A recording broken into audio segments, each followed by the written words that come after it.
Trabalho. Vamos lá, galera, começar o bloco 2. Começar conversando com vocês agora sobre um tema muito importante, muito comum, tanto no dia a dia das relações de emprego, quanto em qualquer concurso público, que é a terceirização de mão de obra. Esse fenômeno terceirização, que na última década invadiu as relações de trabalho, ele deve ser regulamentado, devemos entender o que é uma terceirização, quais são as possibilidades, quais as consequências, quais as responsabilidades de uma terceirização. E aí eu penso, quais os artigos da CLT que regulamentam esse tema tão importante? Qual a lei? E por incrível que pareça, você cai num vazio normativo. Não existe na CLT nada sobre terceirização. Por quê? Porque a CLT foi escrita em 1943, época em que não existia terceirização. E também não existe nenhuma lei que regulamenta a terceirização, para o nosso espanto. Nosso Congresso, em uma atitude claramente omissiva, não regulamenta a terceirização. Com a falta de um dispositivo legal pertinente, surge uma insegurança jurídica no país, porque milhares de juízes do trabalho Brasil afora, cada um julgava processo de terceirização de acordo com a sua cabeça. Quando isso acontece, o que o TST faz para uniformizar a jurisprudência? Edita uma súmula. Foi o que aconteceu no caso. E aqui foi editada a súmula 331 do TST. De todas as 434 súmulas, eu acredito que essa seja a mais importante de todas. Súmula 331 do TST. E vamos lá tentar entender o que a súmula 331 traz para a gente. Vamos entender o que é uma terceirização. Regra geral, um contrato ele é bilateral. De um lado, o empregado que presta serviços, de outro, o empregador que explora a sua mão de obra. Eu trabalho, você me paga. Eu trabalho, você me paga. Então, sempre funcionou assim a relação de emprego. Empregado prestando serviço, empregador explorando. Eu tenho o ônus de ter que trabalhar. E tenho o bônus de ganhar salário, de ter carteira assinada, de ter 13º, de ter férias. Você tem o ônus, complexo, ensino Renato Saraiva, de explorar minha mão de obra. Esse é o bônus. Mas tenho o ônus de pagar o meu salário, de anotar minha carteira, de me dar 13º, me dar férias. Sempre foi assim. Até que surge uma modalidade de terceirização, em que eu, Rafael, empregado da empresa Alfa, que é quem anota a minha carteira, mas não é quem explora a minha mão de obra. Na primeira hipótese, o empregador, ele anotava a minha carteira e ele explorava a minha mão de obra. A figura do empregador e do tomador de serviço se confundia. Aqui não. Aqui quem anota a minha carteira é a empresa Alfa. Mas quem explora a minha mão de obra é o complexo de ensino Renato Saraiva, que é o tomador dos meus serviços. Então perceba que nasce uma figura triangular. Eu, Rafael, o empregador e o tomador dos serviços. Para que eu, Rafael, venha dar aula no complexo de ensino Renato Saraiva, eu tive que passar por um intermediário, um agenciador. E este empregador será chamado de empresa de interposição de mão de obra. É difícil dar aula de algo que vocês nunca viram, mas terceirização todos vocês estão acostumados a ver. É só olhar para um banco, existe um vigilante na porta do banco. João, vigilante, é empregado da empresa Vigban.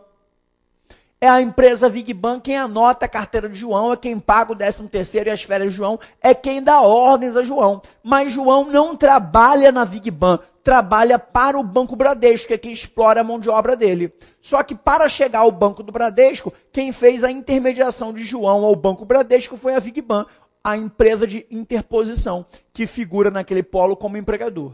Na primeira hipótese, só existem duas pessoas, empregado e empregador. Empregador e tomador de serviço é a mesma pessoa. Quem anota a sua carteira é quem explora a sua mão de obra. Já nessa figura de terceirização, existem três pessoas. O empregado, o empregador e a empresa de interposição e o tomador de serviços, que é quem explora a mão de obra. E a minha pergunta é, pode Eu, Complexo Ensino Renato Saraiva, posso a partir de agora não contratar mais ninguém e todo mundo que preste serviços para mim eu terceirizo, ou seja, será uma empresa sem nenhum funcionário, mas com 2.000 terceirizados. Isso é possível?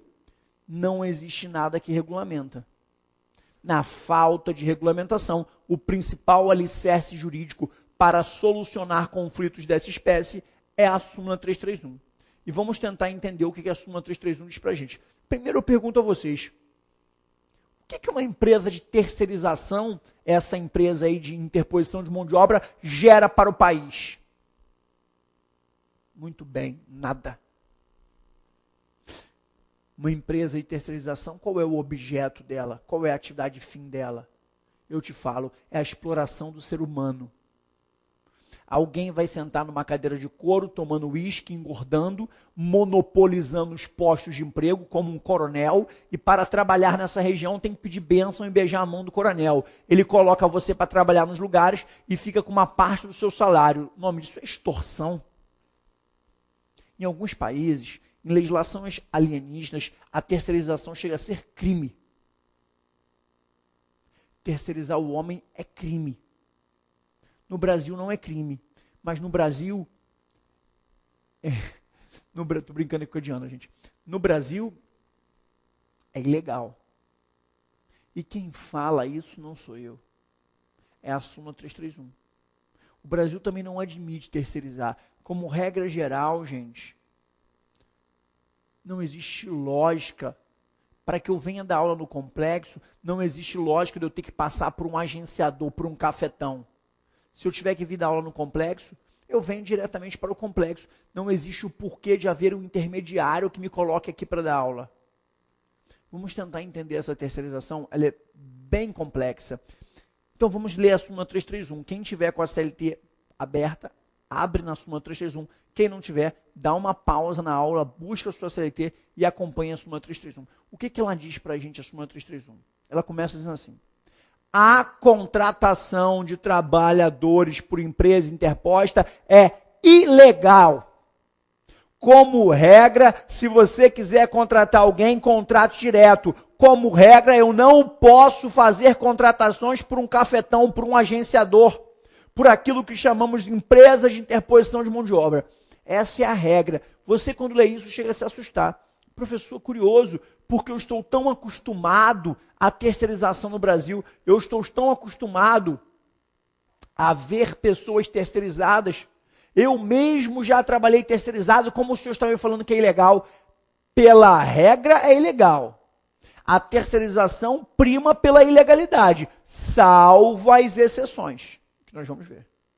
Então, se você não for uma das exceções, a sua terceirização é ilegal. Como regra, não existe terceirização a priori boa.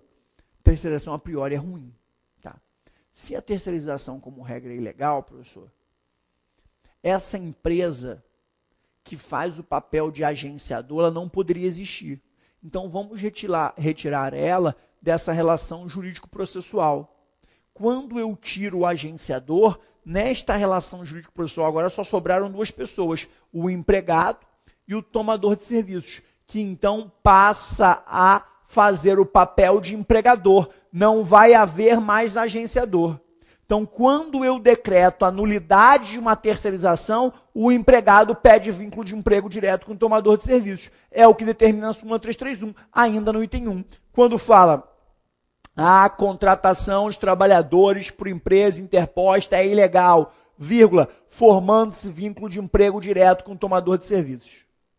A contratação de trabalhadores por empresa interposta é ilegal, formando-se vínculo. Então, se tivessem me chamado para dar aula no complexo por intermédio de uma empresa de interposição de mão de obra, eu vou afastar essa empresa alfa e vou pedir vínculo direto com o complexo de ensino Renato Saraiva. Ok? Duas premissas básicas, nós já sabemos. Aí eu vou para uma terceira premissa com você.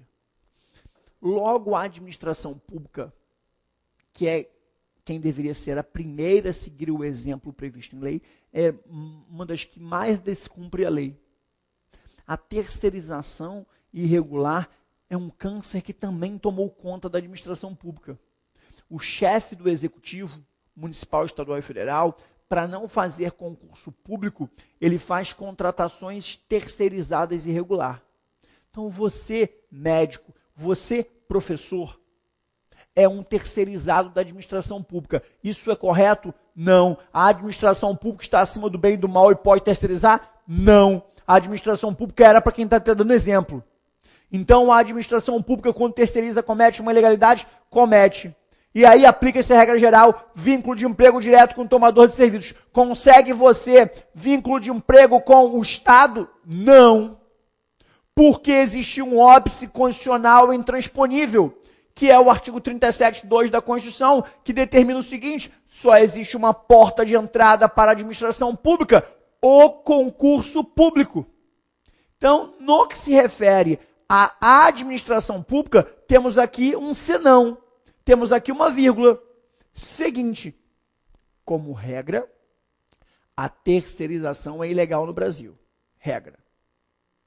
2. Sendo ilegal, vínculo de emprego com o tomador de serviços. 3.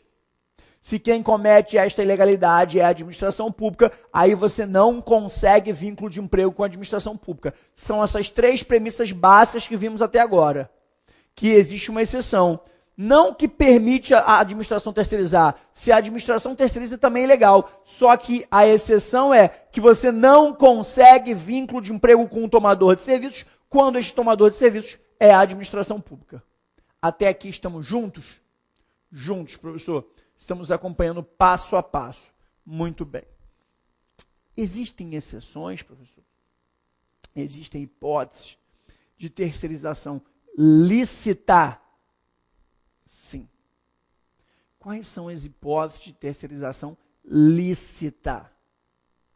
Primeira hipótese de terceirização lícita, vimos aula passada, é o caso do trabalho temporário, da Lei 6.019/74. No caso da Lei 6.019/74, onde vocês aprenderam que, havendo acréscimo extraordinário de serviço ou substituição temporária de pessoal, a terceirização passa a ser lícita. A Lei 6.019 é a primeira exceção. Desde que não ultrapassado o prazo máximo de 3 meses. Desde que não ultrapassado o prazo máximo de 3 meses. Ok? Essa é a primeira. Segunda exceção. Lembra do vigilante do Bradesco? A terceirização é lícita. Vigilante eu posso terceirizar. Claro, gente, porque imagine, eu, Complexo de Ensino Renato Saraiva, quero colocar um vigilante na minha porta. Se eu não pudesse terceirizar, eu ia ter que criar uma empresa de vigilância para formar um homem. Absolutamente foge do bom senso e da razoabilidade imaginar uma tese dessa. Então, no caso de vigilância, é lícito o Bradesco contratar a Vigban para que a Vigban, que é uma empresa de vigilância regularmente constituída, forneça vigilantes ao Bradesco. Então, você, João, vigilante, empregado de carteira assinada da Vigban, trabalhando no Bradesco, estamos diante de uma terceirização lícita. Aqui, professor, se aplica também o limite previsto na lei do temporário de 3 meses? Não. Aquele limite de 3 meses é específico para o temporário. Para todas as demais terceirizações lícitas, não existe esse limite temporal. Esse limite está previsto na Lei 6.019 para os empregados regidos pela Lei 6.019. Tá? Então, fiquem atentos comigo. Não é possível a terceirização como regra, mas eu já achei 2 exceções. Temporária é uma exceção, vigilante é outra exceção. No que se refere ao vigilante, fiquem atentos ao seguinte. Falei vigilante, não falei vigia, não falei apoio, não falei fiscal de balcão. Botou um homem aqui na porta, ele é seu empregado novo. Não, é terceirizado. Você contratou por uma empresa de vigilância? Não, está aqui na esquina. Então não é terceirização lícita. O vigilante é uma profissão regulamentada por lei. Lei 7.102/83, que regulamenta o vigilante. O vigilante fez prova técnica, prova de tiro, psicotécnico, juntou antecedentes criminais, tudo fiscalizado pela Polícia Federal.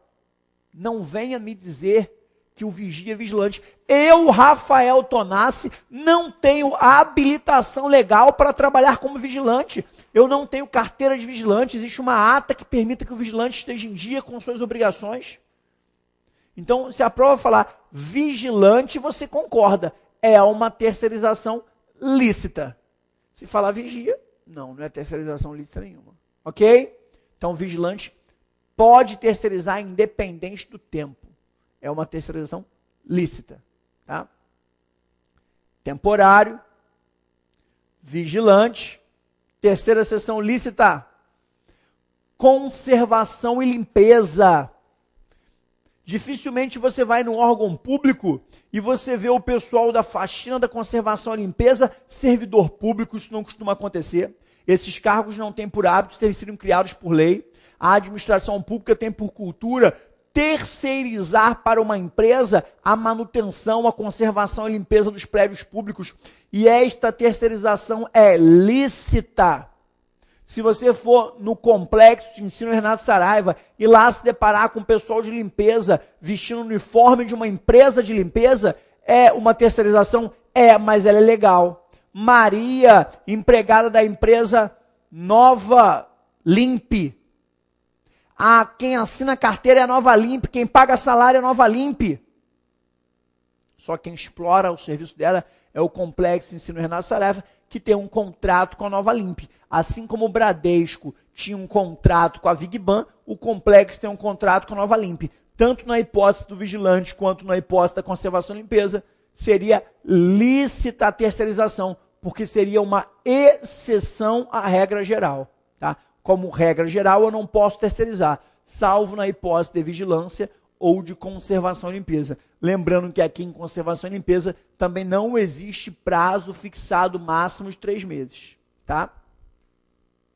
Depois de conservação e limpeza, vamos para a nossa última exceção prevista na súmula 331, que seria a atividade meio especializada, desde que inexistente a pessoalidade e a subordinação direta.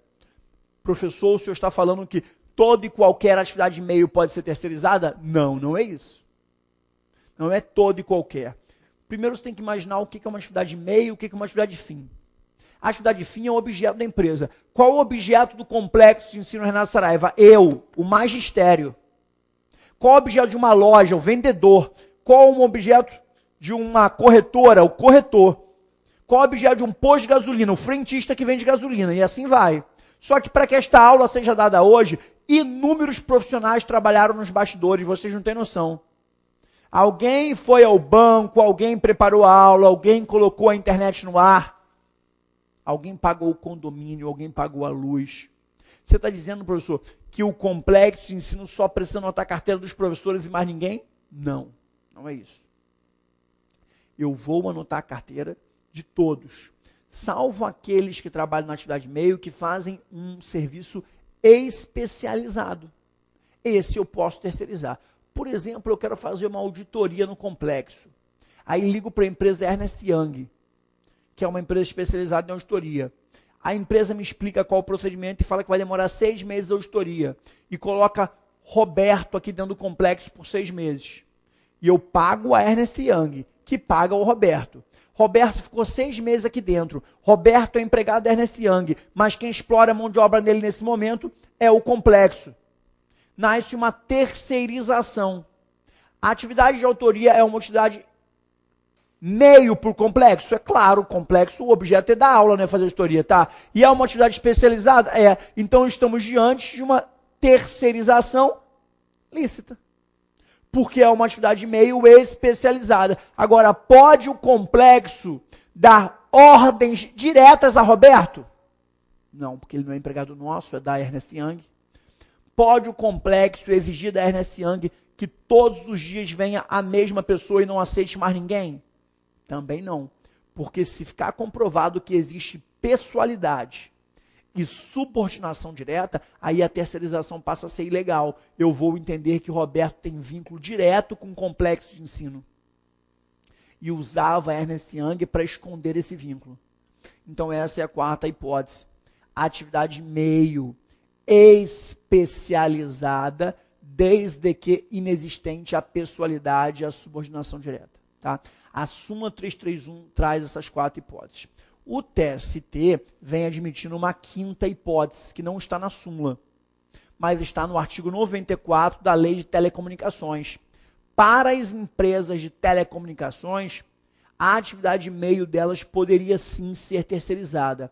Algumas turmas do TST vêm admitindo a terceirização lícita para as telecomunicações e outras turmas do TST não vêm admitindo. Então, isso é controvertido. Agora, saibam, senhores, que no caso de telecomunicações, a TIM, a Oi, a Vivo, elas poderiam terceirizar a atividade de meio de acordo com o artigo 94 da Lei de Telecomunicações. Alguns admitem e outros não. Isso é controvertido. Mas para uma prova aberta, uma prova um pouco mais avançada, Ministério Público, magistratura, acho que num primeiro passo não seria uma pergunta para quem estaria começando o estudo, porque já é uma pergunta que envolve controvérsia doutrinária e jurisprudencial. Tá? A questão é o seguinte, agora eu já sei, professor, que como regra a terceirização é ilegal.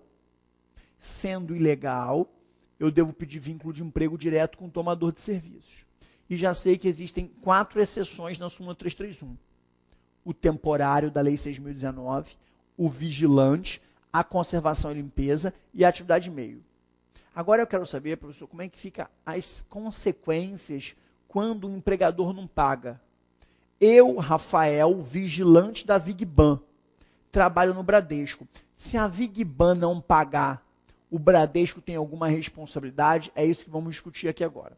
Quando a terceirização é ilegal, se o Bradesco terceirizar um caixa, essa terceirização é ilegal. O caixa pede vínculo direto com o Bradesco com base na súmula 331, item 1. A questão é quando for uma das 4 exceções, quando a terceirização for lícita, por exemplo, no caso do vigilante. O Bradesco chegou para a Vigban e falou, Vigban, eu estou precisando de 500 vigilantes, você me cede cedo? Quanto você me cobra? Olha, para você eu cobro 2 milhões de reais por mês por 500 vigilantes. Eles vão cobrir todos os bancos da região metropolitana. Tá bom, eu aceito pagar 2 milhões por mês. Todo dia 5 chegava uma fatura e o Bradesco depositava na conta da Vigban 2 milhões de reais. E 2 dias depois, os vigilantes se encaminhavam até a sede da empresa de vigilância e lá recebiam seus salários. Um belo dia, 2 anos depois, o Bradesco nunca atrasou um dia. Nunca atrasou um dia. O vigilante foi lá e recebeu o salário dele. Qual não foi a surpresa quando ele chegou lá e viu a sede vazia? Todo mundo sentado no chão, desesperado. Os vizinhos comentaram que ontem à noite apareceu um caminhão grande, esvaziou tudo que tinha dentro e sumiu no mapa. A Vigban sumiu sem deixar rastros, sem deixar patrimônio nenhum. E ela não vinha recolhendo previdência dos empregados há mais de um ano, não pagou o 13º, não pagou férias, não pagava horas extras, não vinha recolhendo FGTS, deixou para trás um passivo trabalhista de 5 milhões de reais. E nem o salário do último mês pagou, sumiu no mapa com o salário de todo mundo. Minha pergunta é, o Bradesco, que nunca atrasou um dia, sempre preocupado com os vigilantes, tem culpa se o dono da empresa de vigilância é um pilantra? E por isso tem alguma responsabilidade nisso? Tem culpa. Tem culpa em elegendo, tem culpa em contraindo, tem culpa em vigilando. Tem culpa por ter eleito uma empresa inidônea, tem culpa por ter contratado mal, tem culpa por não ter vigiado o repasse. Se ele explorou a mão de obra das pessoas quando ele terceirizou, ele correu o risco do negócio se houver o inadimplemento das obrigações por parte do empregador principal, o tomador de serviços paga essa conta. Então, no caso do Bradesco, quem paga mal, paga 2 vezes. Os empregados vão ter que cobrar da Vigban, comprovado em fase de execução que a Vigban não tem patrimônio, o Bradesco paga tudo de novo, tá? Quando o Bradesco terceirizou, ele quis assumir esse risco. Se o Bradesco pagou tudo certinho, mas a Vigban não repassou, ele paga de novo. Súmula 331, item 4. Mas para que o Bradesco tenha responsabilidade, é indispensável que você venha, quando preparar a sua petição inicial, coloque tanto a Vigban quanto o Bradesco no polo passivo. Sim, porque só participa do processo de execução quem participou do processo de conhecimento. Se o Bradesco não pôde vir à audiência apresentar contestação porque você não chamou, o título executivo judicial, que é a sentença, só consta o nome da Vigban. E aí, quando a Vigban não tiver patrimônio, com aquela sentença eu posso bater na porta do Bradesco? Não, porque aquela sentença não condena o Bradesco.